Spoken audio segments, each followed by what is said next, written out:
Le Phédon de Platon, notice introductrice par Émile Chambry le traducteur, les personnages suite. Simnias et Cébès sont tous deux intelligents et ardents à la discussion, mais Simnias n'a pas l'esprit aussi net que son camarade. Il ne s'aperçoit pas qu'il y a contradiction entre sa croyance à la préexistence de l'âme et sa théorie de l'âme-harmonie, et il avoue qu'il a manqué d'attention. Cébès est plus alerte, il voit tout de suite le point faible d'une argumentation et ne se déclare satisfait que quand l'argument est sans réplique.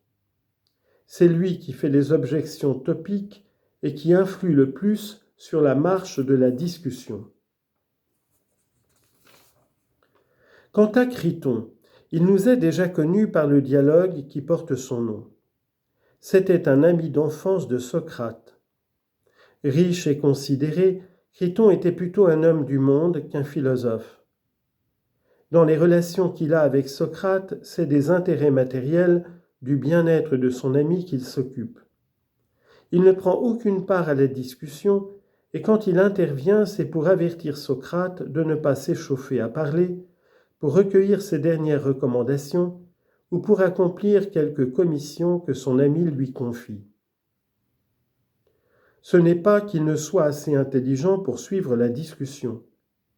Il déclare lui-même dans l'Eutydème 304b qu'il prend plaisir à entendre discuter et qu'il est heureux de s'instruire, et il sait blâmer Socrate de disputer avec des gens comme Eutydème. Il est visible cependant que ce que Socrate apprécie le plus en lui, ce n'est pas le philosophe, c'est l'ami tendre et fidèle qui n'a jamais cessé de lui donner des marques de son attachement. On aimerait savoir aussi quel est cet Ékécrate à qui Phédon fait son récit. Diogène Laërce le mentionne avec ses compatriotes phliasiens, Phanton, Dioclès et Polymnastos, et le chalcidien Xénophilos, comme étant les derniers pythagoriciens. C'étaient, dit-il, des élèves de Philolaos et d'Eurytos, et ils étaient encore vivants au temps d'Aristoxène, le musicien et péripatéticien, qui fut un contemporain de Théophraste. C'est à titre de pythagoricien qu'il s'intéresse à la théorie des idées, qui ressemblait, dit Aristote, à la théorie des nombres de l'école pythagoricienne. La date du dialogue. À quelle date le dialogue rapporté dans le Phédon est-il censé avoir eu lieu ? On sait à Phliont que Socrate a été condamné et qu'il a bu la ciguë. Mais on ignore encore les circonstances de sa mort, parce qu'aucun Phliasien ne s'est rendu à Athènes depuis ce temps et qu'aucun étranger n'est venu d'Athènes à Phliont. Ces détails donnés par Ékécrate laissent voir qu'il n'a pas dû s'écouler beaucoup de temps entre la mort de Socrate et le passage de Phédon à Phliont. Aucune autre indication ne permet de préciser davantage. La date de la composition. La date de la composition a été très discutée, mais on est à peu près unanime aujourd'hui pour placer le Phédon dans le deuxième groupe des ouvrages platoniciens.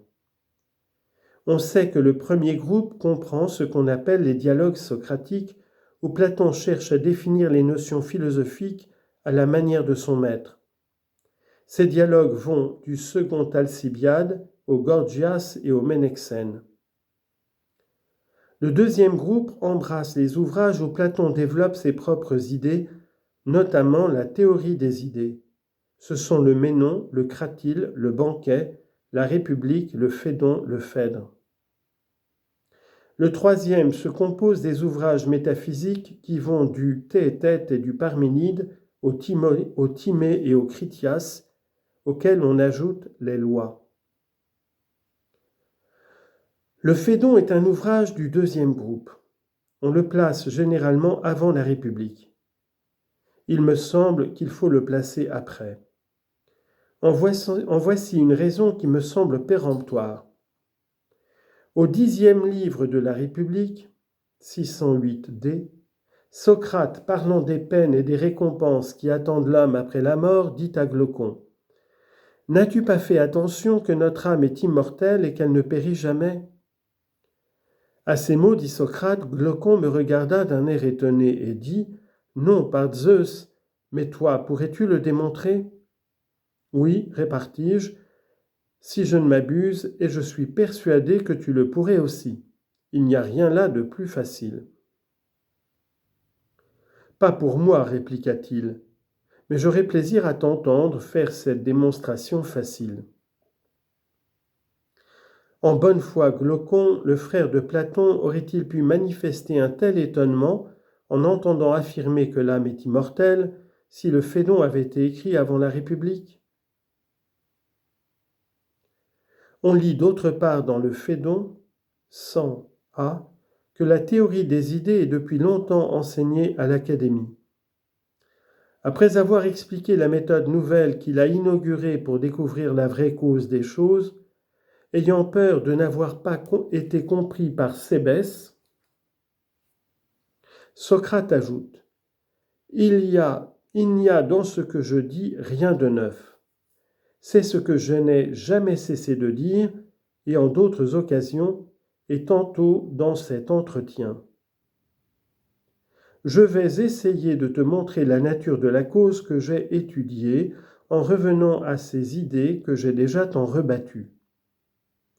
N'y a-t-il pas dans cette expression « ces idées tant rebattues » une preuve qui corrobore la précédente ?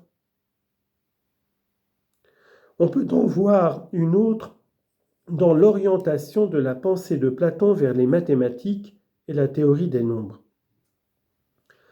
Dans le 7e livre de la République, Platon a démontré l'utilité des mathématiques dans l'éducation du dialecticien. Il en donne un exemple frappant dans le Phédon en fondant sur l'idée et le nombre pair et impair la démonstration de l'immortalité de l'âme. Si l'exemple vient après la théorie, il y a encore ici une forte présomption que le Phédon est venu après la République.